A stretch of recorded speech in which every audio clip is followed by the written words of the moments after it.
Hi friends! Well, today we'll do another one stroke flower painting using acrylic, and I'm trying to achieve a gray color. We'll start off with the stem or the branch first, and there's no specific pattern really. You'll come up with your design as you go along with the painting, but for now I'm just going in a different direction. As you can see here, I don't have to be really strict with where I'm going. I just want to create that different direction of the stem or the branch basically.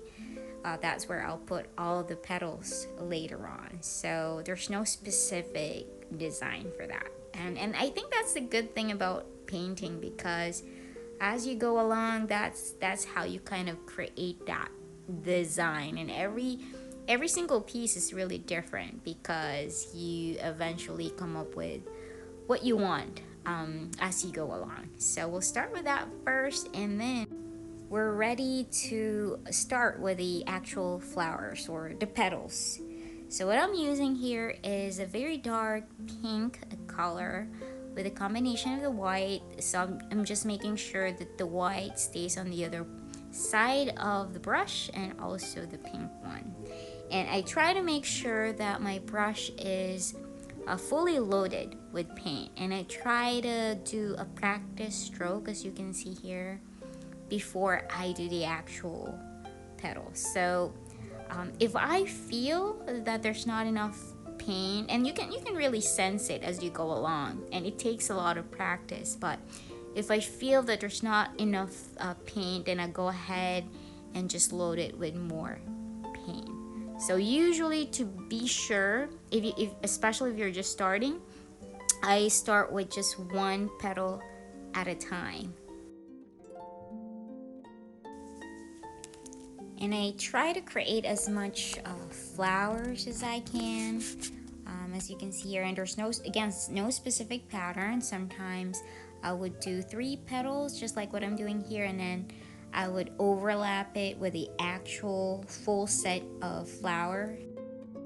And this is where the fun part begins, because you can just go ahead and create as many flowers as you want, and sometimes you just put few petals in the background, just like what I'm doing here. And if you notice in my palette, I did several practice stroke. The thing with acrylics, they tend to dry faster. If you do have an acrylic retarder, is what we call it, where it prolongs the drying period, I should say, of the acrylics, then that's better. But if you don't have that, there's a tendency for the paint to dry fast. So if you feel that that's the case, you have to kind of like try to practice another stroke again. And if you make a mistake, you feel it's not as what you wanted, just like what I'm doing here, you just go ahead and overlap it with a new set. So it doesn't really matter if you make a mistake or not. Just, you can go ahead and overlap it basically. Okay, well, I'm happy with that, and I'm now ready to do the center of the flower, or what they call the pistil.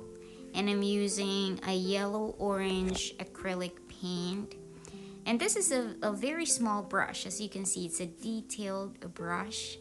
And I really like it because it does give that precise line in the middle of the flower. So I'll just go ahead and fill in each of the flower, and I think we're ready to do the leaves after this.